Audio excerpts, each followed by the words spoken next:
요한 여호수아 헌신 예배를 드리는데요. 먼저 우리 오늘 말씀 전하실 김도일 목사님 사모님을 먼저 소개합니다. 사실 저희 교회 컴패션 사역을 할 때 이 LA의 컴패션 코리아의 이쪽 그 오피스에서 책임자로 일을 하시다가 이제 그 한국으로 다시 자녀들과 들어가시는데요. 우리 수진이 예진이 저희 교회 한글 중고등부에 같이 다니고 했었는데 우리 사모님도 같이 오셨는데 먼저 소개해 드립니다. 우리 김문자 사모님, 소개합니다. 네.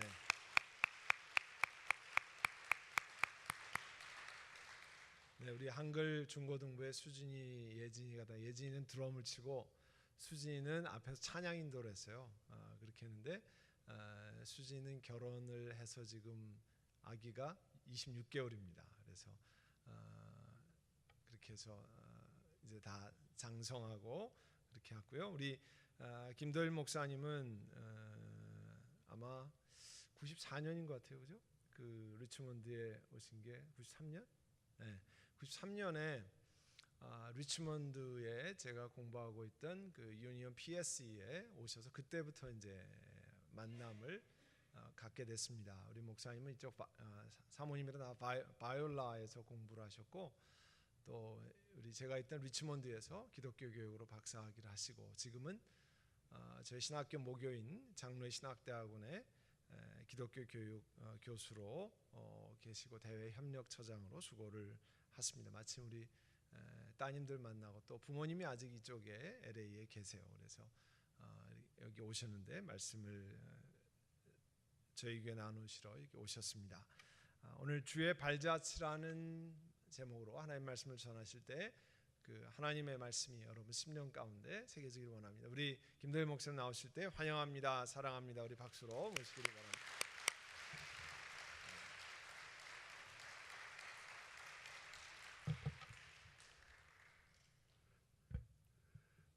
할렐루야. 반갑습니다. 제가 지난번에 저쪽에 성전이 있을 때 몇 번 왔었어요. 기억 안 나시죠? 나세요? 여러분들 그동안 고생 많이 하셨습니다. 이렇게 저도 한때 미국 장로교에 속한 목사로서 잠시 목회를 하고 그러다가 20년 전에 제가 교수로 나갔었는데요. 그 사이에 너무나 많이 변한 것 같아요.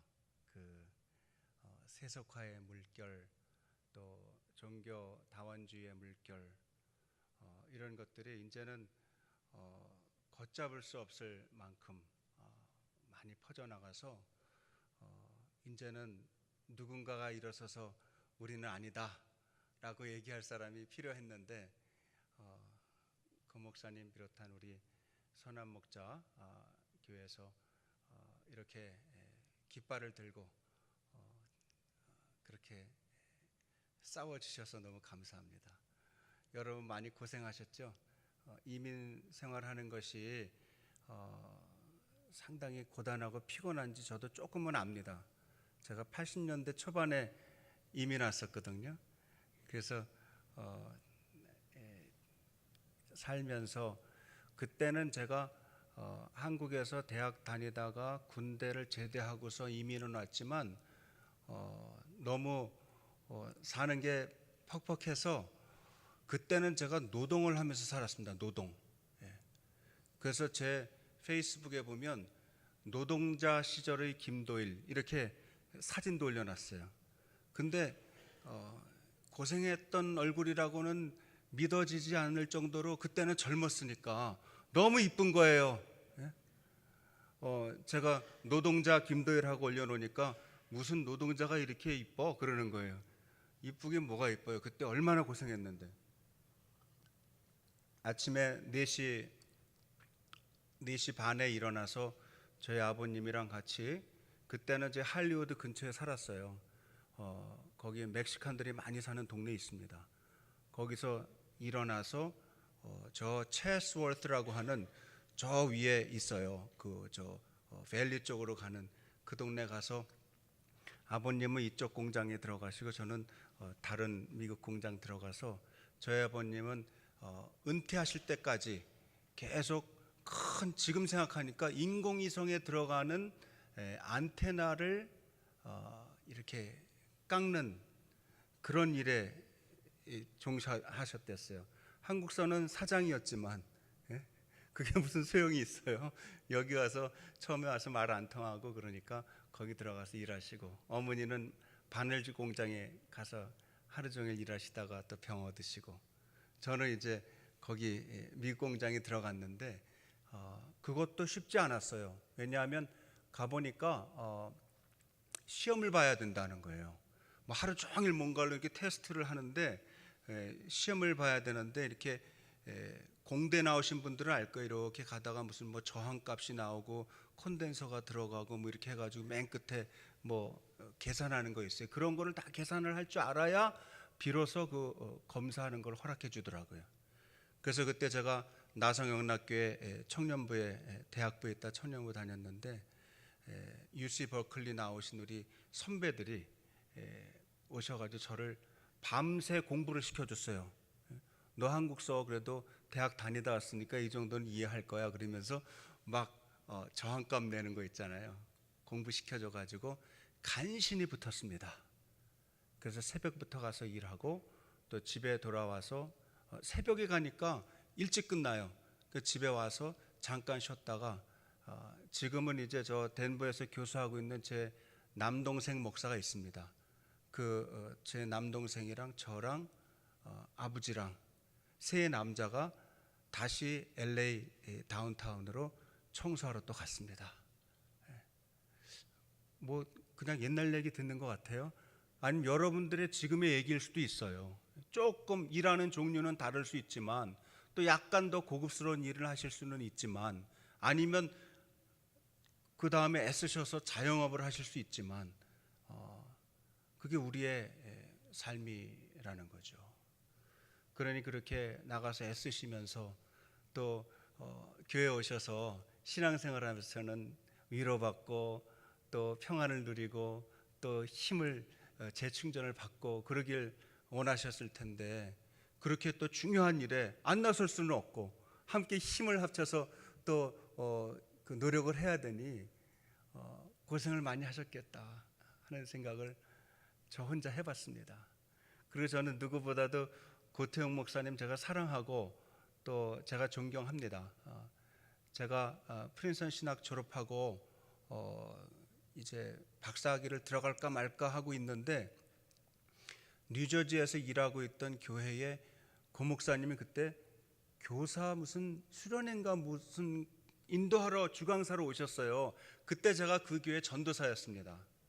근데 저를 이렇게 보시더니 리치몬드의 유니언 PSC가 너무나 좋은 학교인데 전도사님이 꼭 가서 공부해야 된다는 거예요. 그래서 저는 목사님이 너무 신뢰가게 말씀을 하셔가지고, 목사님 정 그러시다면 돌아가셔서 그 애플리케이션 하나 보내주세요. 카탈로그랑 애플리케이션을 보내주세요 했더니 바로 또 보내주셨더라고요. 학교 얘기해갖고. 그래서 그거 가지고 제가 어플라이를 해서 또 거기도 간신히 들어갔습니다. 저는 하여튼 간신히 들어가요. 그래서 간신히 들어갔는데 그래도 다행히 그래도 그때는 미국의 경제 형편이 그렇게 나쁘지 않아서 학비도 좀 주고 이래가지고 그래서 간신히 공부했습니다. 그러고서 다시 뉴욕의 롱아일랜드에 있는 목회지로 가서 목회하다가 어느 날 한국에 가서 좀 가르치라, 한국에 가서 가르치라 그런 음성이 들려와서 순종하고 간 것이 97년도입니다. 근데요, 갔는데요, 세상에 가자마자 조금 있다가 IMF가 터지는 거예요. 그러니까 저는 모든 학자금 대출이나 뭐 또 살면서 크레딧 카드 긁어서 쓴 거나 이런 게 다 미국에 다 빚이 있는데 IMF가 딱 터지니까요, 제가 한국서 받는 모든 교수 월급이 달러로 볼 때는 그 가치가 반으로 딱 줄어드는 거예요. 제가 900원대 갔거든요. 근데 그때 1,700원, 1,800원 막 올라가는 거예요. 그래가지고 제가 하나님께 막 기도했어요. 하나님, 이게 하나님 뜻입니까? 왜 오자마자 이렇게 어려움이 터져요? 근데 그 과정을 우리 가족들이 같이 겪으면서 이제 교수 생활을 시작하고 해서 세월이 지나서 제가 눈을 딱 깜빡하고서 떠보니까 햇수로 20년이 된 거예요. 이렇게 세월이 지나갔고 또 제가 1년에 딱 2주 3주 이렇게 미국에 오지만 와서 부모님 뵙고 우리 자녀들 만나고 이렇게 하는데요, 벌써 어떻게 하다 보니까 제가 할아버지가 됐어요. 젊은 할아버지가 됐는데 자녀는 이 손주는 막 이렇게 뛰어다니면서 막 팔짝팔짝 애가 막 그 새 생명 아니에요. 새 생명이 막 그렇게 뛰어다니는데 그와 또 반비례 하는 것처럼 우리 부모님은 계속 연로해 가시는 거예요. 그래서 지난주에 급기야 우리 모친께서 요양병원으로 들어가셨어요. 그 오니까 한편에선 생명이 막 자라나는데 한편에선 또 생명이 또 이렇게 연로해 가시는 거예요. 이런 걸 보면서 제가 이렇게 글을 썼어요.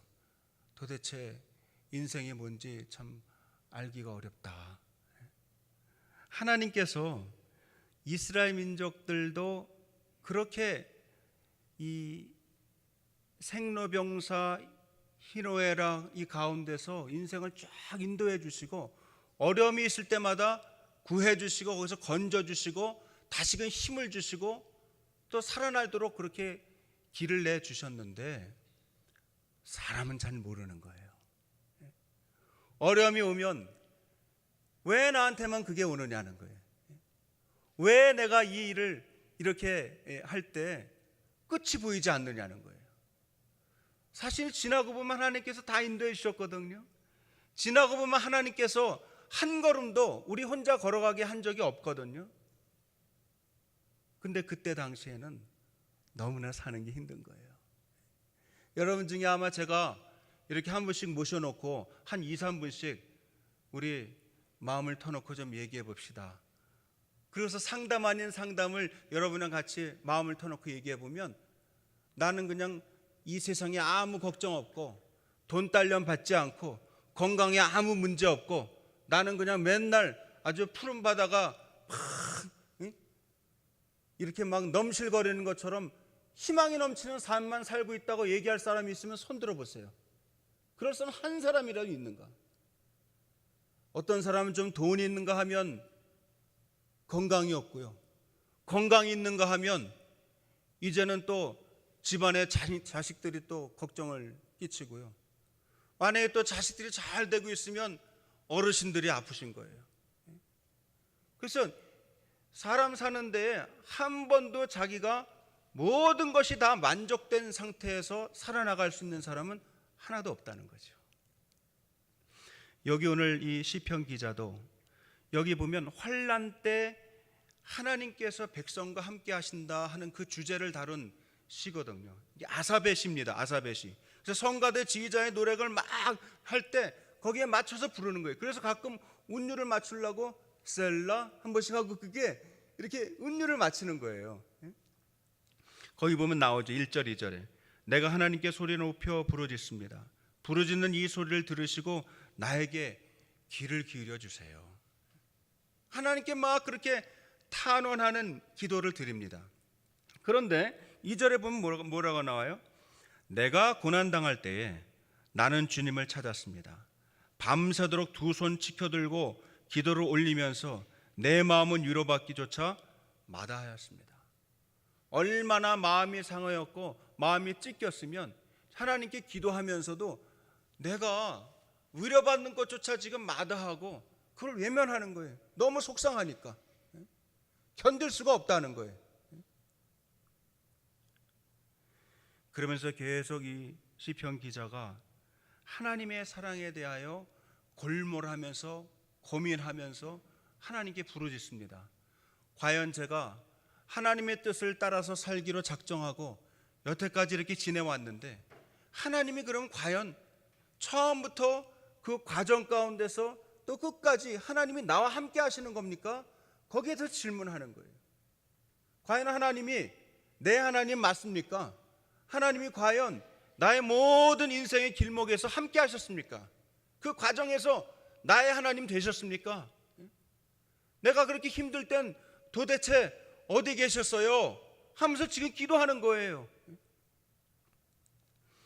제가요, 이 말씀 준비하면서 우리에게 많이 알려진 간증인데 하나님의 발자취를 이처럼 잘 표현한 그 간증시가 없는 것 같아요. 한번 들어보세요. 여러분들도 알 거예요. 이게 무슨 사진 비슷하게 그림으로 된 거 나온 거 있는데요. 한 그리스도인이 자기의 지나온 발자국을 되돌아보았다. 험난하고 힘들었던 여정이나 가파른 고갯길에는 오직 한 사람의 발자국만 찍혀 있고 평지와 낮은 구릉의 편안한 길에는 마치 나란히 걷기라도 한 것처럼 두 사람의 발자국이 찍혀 있었다. 그는 예수님을 돌아보면서 항의하듯 물었다. 예수님, 저는 도무지 이해할 수가 없습니다. 왜 낮은 구름과 평지에는 당신께서 저와 동행하여 주시고 거칠고 험난한 길에서는 저 혼자 걷게 내버려 두셨는지 말입니다. 그랬더니 그 말을 듣고 예수님이 조용히 이렇게 말씀하시는 거예요. 네가 만일 편안한 길에서까지 진실로 나를 신뢰하고 필요로 했다면 아마 그 길의 발자국도 하나뿐이었을 거야. 그러나 너는 힘들고 험난한 길에서만 나를 찾았고 그때마다 나는 너를 업어서 다녔단다. 그리고 험난한 길이 끝나면 너는 날 멀리했지. 그때마다 나는 내 곁에서 걸을 수밖에 없었던 거야. 사람이 그렇다는 거죠. 뭐 일이 잘 되면 자기가 똑똑해서 잘 되는 줄 알아요. 일이 잘 되고 무슨 저는 학교를 오래 다녔거든요. 비교적 학교를 오래 다니면서 보면 어떤 때 공부를 잘할 때도 있고 좀 안 될 때도 있고 그러잖아요. 어떤 땐 시험을 생각한 것보다 잘 볼 때가 있어요. 또 대충 리포트를 써냈는데 교수님이 점수를 잘 줄 때가 있어요. 그러면 나는 아무래도 천재인가 봐. 천재는 무슨 천재예요? 그냥 교수님이 불쌍해가지고 잘 준 건데 제가 교수 해보니까 알겠어요. 학생은요 교수가 볼 땐 다 비슷비슷해요. 가끔 유난히 똑똑한 친구들이 있는데 똑똑하면 대부분 교만해요. 그리고 약간 부족하면 겸손해요. 그리고 처음 들어왔을 때는 모르는 건 다 똑같아요. 저희 학교에 목사가 되려고 들어오는 신학대학원 과정에는요 한국에서 유수한 대학을 다 졸업하고 온 친구들이 많이 있거든요. 근데요 말하기 전에는 몰라요. 저 사람이 좋은 대학 나왔는지 어쨌는지 1등을 했는지 어쨌는지 그 전에 변호사를 하다 왔는지 뭘 하다 왔는지 의사를 하다 왔는지 몰라요. 그리고 실제 그 사람도 아무리 이전에 똑똑하고 뛰어난 사람이라고 해도 처음에 모르는 건 다 똑같아요. 근데 이제 한 학기 정도 이렇게 지나면 공부를 잘할 수 있는 사람과 공부를 열심히 해도 잘 안 되는 사람이 드러나기 시작하는데 그게 무슨 차이냐면요.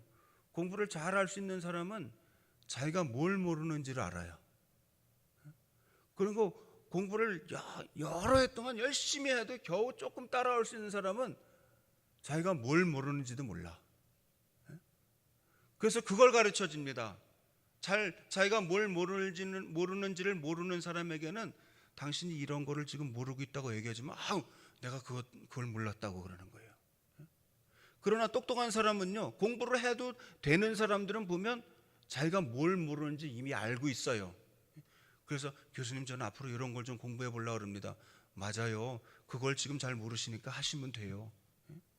그러나 조금 늦은 사람들은요 자기가 잘 뭘 모르는지 모르는 사람에게는 가서 당신이 이걸 뭘 모르고 있으니 요 모르는 걸 조금만 공부해 보세요. 이런 책을 읽어보세요. 이런 글을 읽어보세요 하고 얘기하면요 금세 비슷해져요. 그래서 제가 그래요. 저도 그런 경험을 종종 했지만 잘 모르면 몰라서 겸손하면 되고 좀 자기가 모르는 거를 알 것 같다. 그게 뭐냐면 알아서 아는 게 아니고 자기가 뭘 모르는지를 아는 것뿐이에요. 왜냐면 학생이 어떻게 알아요? 배우기도 전에. 그런 사람은 내가 뭘 모르는지를 아니 내가 겸손해야 되겠다. 또 이 사람은 난 뭘 모르는지도 모르니 내가 겸손해야 되겠다. 그러면 되는 거예요. 사람에게는요, 하나님께서 모든 걸 다 주시지를 않았어요. 특별히 뭘 안 주셨냐 하면 자기가 경험을 하고 고통의 길을 통과할 때 그걸 다 알 수 있도록 하나님 만들어 주시지 않았어요. 그리고 고생을 해도 그걸 지나고 난 바로 다음엔 잘 몰라요. 하나님이 도와주신 거라는 거를 자기가 잘 몰라요. 근데 언제 아느냐 하면 세월이 조금 지나서 한 5년, 10년, 20년, 30년 이렇게 지나고 나면 그때 사람이 언제 아냐면 뒤를 돌아다보고 알아요. 뒤를 돌아다보고. 그래서 이런 거를 신학적으로는 뭐라 그러냐면 retrospective faith라고 그래요. retrospective. 이거 뭐냐면 뒤를 돌아다보면서 깨닫는 믿음이에요. 누구나 다 그래요. 아, 저 사람은 공부를 많이 했으니까 좋은 대학 나왔으니까 다 알겠거니. 알기는 뭘 알아요? 여전히 모르는 건 똑같은 거예요. 근데 그 사람은 아, 내가 그걸 모르는 것 같다. 그 정도만 아는 거예요. 근데 그것도 깨닫지 못하는 사람은 어둠 가운데서 헤매는 거예요. 자기가 뭘 모르는지도 모르고 헤매고 있어요. 그래서 이렇게 말씀 공부도 해야 되고 또 미리 깨달은 사람들의 간증을 들어야 되고 또 때로는 찬양 가운데 가사를 읽다가 그걸 깨닫는 경우가 있어요. 하나님 앞에서 우리의 삶 가운데 모든 우리의 일거수일투족을 다 인도해 주신 하나님께 감사하는 우리가 될 수 있기를 바랍니다. 여기 말씀에 보면 제가 이 말씀 묵상하다가 제목을 여기에서 잡은 거예요. 19절에서 잡은 거예요. 한번 보세요. 19절 같이 한번 읽어보시겠습니다. 시작. 주님의 길은 바다에도 있고 주님의 길은 큰 바다에도 있지만 아무도 주님의 발자취를 헤아릴 수 없습니다. 아무도 주님의 발자취를 헤아릴 수가 없다는 거예요. 이거는요, 신앙생활을 오래 했다고 해서 아는 게 아니에요. 저도 지금 생각해 보니까 몇 대째 장로교에서 신앙생활을 했어요. 그리고 제 자신도 보니까 이렇게 교역자로 살아왔지만 우리 자녀들 보니까 벌써 막 4대, 5대까지 이제 나가는 거예요. 근데 그런다고 해서 하나님의 발자취를 다 아는 게 아닙니다. 그러나 거기에 대해서 너무 슬퍼할 게 없어요. 단지 우리는 이 말씀을 통해서 아, 주님께서 나를 인도해 주시고 있구나, 그 믿음과 확신을 가지면 되는 겁니다. 여러분 가운데 지금 이민 생활하면서 이 다양한 민족 가운데서 다양한 흥미와 다양한 전통과 다양한 종교적인 배경을 가진 사람들이 이렇게 많이 엉켜서 살잖아요. 그 가운데 있으면서 다 살아나가는 게 너무나 다른 거예요. 그리고 또 이 나라가 너무 세속화돼서 이제는 정말 걷잡을 수 없는 그런 세속화의 물결 가운데 있거든요. 제가 지난주에 독일에 있었어요. 독일에서 무슨 학교 일로 이렇게 출장을 가서 있었는데요. 거기는 보니까 이 미국은 미식 축구가 종교가 됐잖아요. 독일은 가서 보니까 그 풋볼 있잖아요. 발로 차는 그 축구가 종교가 됐더라고요. 그러니까 축구, 그 독일이 이번에 한 4강까지 올라갔잖아요. 저 유로 축구하는 거 혹시 아세요? 월드컵이 아니라 모르실 수 있어요. 미국 사람들은 유로 축구를 안 봐요. 근데 거기 가서 보니까 4강까지 올라가 가지고서는 이제 독일이 프랑스한테 2대0으로 졌어요. 독일이 질 나라가 아니거든요. 근데 프랑스가 제가 볼 때는 그렇게 잘하지도 않는데 독일 사람들이 완전히 얼었어요. 잠을 못 잘 정도로 시끄러운 거예요. 얼마나 악악대고 그냥 막 난리를 치는지. 그 다음 날이 주일이었던 것 같아요. 아무도 교회 안 가는 거예요. 우리 호텔이 그 종교적인 그런 동네거든요. 투빙겐 대학이라고 아주 유명한 신학대학 근처에 있는데 주일날 그렇게 조용한 도시는 처음 봤어요. 그래서 나와가지고서 이제 아침을 먹고 전지 예배 드리러 가는데 왜 이렇게 조용하냐 그러니까 지금 어제 너무 악악대고들 힘들어가지고 다 자고 있다는 거예요. 물론 그 안에도 아주 신령한 성령의 역사를 쫓는 그런 그리스도인들이 아직도 많이 있습니다. 그러나 전반적으로 볼 때 교회는 많이 쇠약한 것이 사실이에요. 물질 문명화되고 또 세속화됐습니다. 스포츠가 그들의 종교를 대신하고 있는 그 모습을 제가 몇 번 가면서 직접 이번에는 축구를 통해서 다시 확인하게 되었습니다. 어떻게 하면 주의 발자취를 좀 우리가 좀 확실하게 또 주의 발자취를 느끼면서 살아갈 수 있겠는가?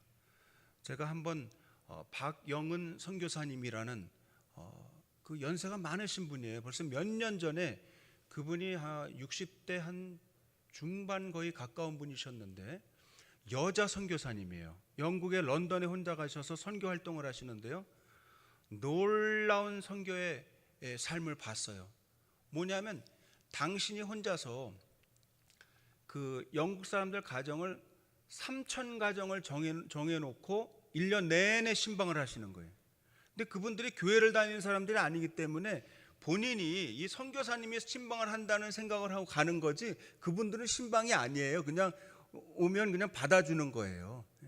근데 가서 밥도 같이 먹고 또 자기가 싸갖고 간 음식도 나눠주고 그러면서 같이 기도도 하고 또 돌봐주기도 하고 그러면서 3,000가정을 1년 내내 돌아다니면서 신방을 하시는 거예요. 아주 그 혼다에서 나온 조그만 차 있죠. 피싱가 하는 그 조그만 차 있죠. 그걸 타고 돌아다니시면서 1년 내내 신방하시는 거예요. 근데 이분의 사역이 저녁 10시에 시작되더라고요. 낮에도 신방을 하지만 저녁에 10시에 시작된 그게 뭐냐면 소위 스트리트 패스터즈라고 하는 거리의 목사들이라고 하는 그 사역을 하시는 거예요. 이게 뭐냐면 목사님 한 분, 또 구청 직원 한 분, 또 그 다음에 그 상담가 한 분, 이렇게 해가지고 이 세 사람이 팀이 돼가지고 거리의 목사 스트리트 패스터즈라고 하는 제도를 운영하고 있는데요. 그 런던의 한복판에 시내 한복판 가면 저녁 10시 이후가 되면 청년들이 그렇게 술을 먹고 길거리에 나둥그러져서 마약을 하고 막 뒹구는 그런 청년들이 많대요. 그 청년들을 이제 이렇게 세워가지고 자기 나라에서 준 차를 가지고 그분들을 잘 다독여가지고 집에다 데려다주고 가족에게 인계해주고 또 그분들에게 기회가 있을 때마다 하나님의 말씀을 전하는 거예요. 귀에다 대가 대고. 그래서 수많은 사람들을 예수께로 돌아오게 한다는 거예요. 저희가 이제 학생들이랑 거기에 방문을 갔다가 눈물을 흘리면서 돌아왔습니다. 아, 이렇게 세속화된 사회에서도 그래도 복음을 전하기 위하여 애를 쓰는 이런 목사님이 계시는구나.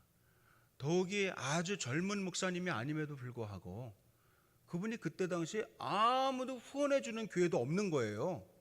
한국에 어디 전라도 익산인가 하는 고향이 거기시래요. 말투가 조금 그 전라도 말씨가 있더라고요. 그래서 혹시 호남 분 아니세요? 그랬더니 어떻게 아냐는 거예요. 제가 호남에서 좀 가르쳐봐서 안다고. 그랬더니 저를 너무 이뻐하셨어요. 근데 이 목사님께서 뭐라 그러냐면 자기는 하나님만 의지하고 이 사역을 한다는 거예요. 그럼 목사님 어떻게 먹고 사세요? 그랬더니 그냥 하나님께서 조금씩 채워주시고 이렇게 신방을 가면 어떤 때는 예수를 안 믿는 사람들이 자기가 1년에 한 2번씩 이렇게 신방을 온다고 옥수수도 주고 감자도 주고 그래가지고 먹기도 하고 그런다는 거예요. 그래가지고 같이 갔던 교수님이랑 너무 마음이 아파가지고 한국에 와서 제가 몇 목사님들에게 막 읍소를 했어요. 이거 안 되겠다고. 이렇게 애쓰시는 여자 선교사님이 계시는데 이분이 그래도 기본적으로 먹고는 살게 해줘야 되지 않겠냐고. 그래서 그때부터 교회를 연결시켜줘서 조금씩 후원이 가고 있어요. 그렇게 훌륭하게 사역을 하시는 분들도 있는 것을 봤습니다.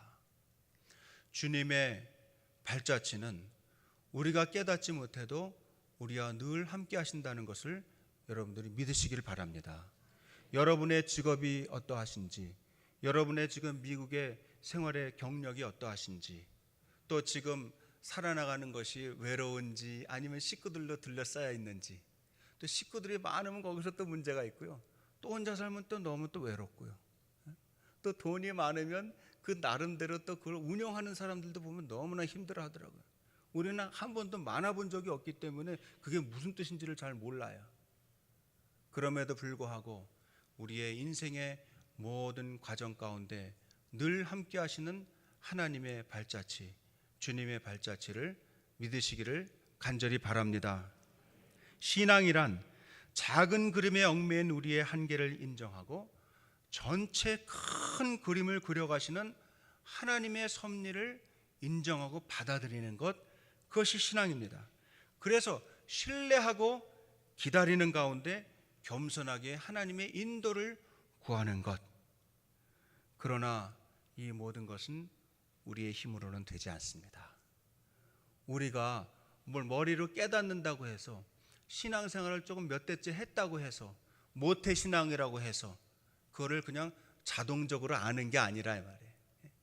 자신이 교회에서 어떤 신급이 높아서 신앙생활 오래 하다 보면 때로는 집사도 되고 권사도 되고 장로도 되고, 또 어떤 분은 또 특별히 부르심 받아서 목사도 되기도 하고 그러거든요.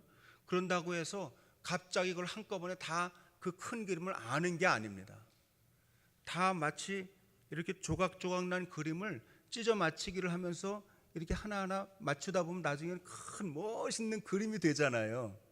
그런 것처럼 신앙생활이라는 것은 주님의 발자취를 그때 당시는 몰라도 지나고 보면 하나님의 섭리가 보이는 것이고, 나중에 가서 딱 보고 나면 이렇게 아름다운 큰 그림이 그려져 있는 것을 보게 되는 것입니다. 이걸 보기 위하여 우리가 해야 될 게 뭘까요? 성령의 열매를 맺어야 됩니다. 성령의 열매. 그래서 저는 이 말씀을 나눌 때는 항상 갈라디아서에 있는 말씀을 같이 나눠요. 사실은 갈라디아서 5장에 있는 말씀 같이 나눠요. 그래서 오직 성령의 열매는 사랑, 희락, 화평. 그래서 쭉 나가죠. 인내와 온유와 절제, 충성, 온유 나오죠. 제가 옛날에는 찬송으로 다 외웠는데, 사랑과 희락과 화평, 인내와 자비와 양선, 충성, 온유, 절제니. 그래서 제가 아까 우리 목사님 교회 이렇게 선한 목자교회 찾아오면서, 예전에 여기 와봤거든요. 이 친호일에 와봤는데 쑥 지나갔어요. 예전엔 코너에 조그맣게 있었던 걸로 봤는데 보니까 엄청나게 큰 게 여기 있는 거예요. 그래서 어떤 생각을 했냐면, 이렇게 모든 것이 다 갖춰져 있는 미국에서 과연 우리 한인들이, 코리안 아메리칸들이 어떻게 신앙생활을 해야 하나님께 영광이 되고 우리에게도 큰 기쁨이 되고 만족이 되겠는가? 어찌 보면 우리가 구제를 하고 또 전도를 하고 그들을 위해서 여기에서 신앙적으로 잘 이렇게 정조를 지키면서, 정체성을 지키면서 있는 것이 굉장히 큰 도움이 될 겁니다.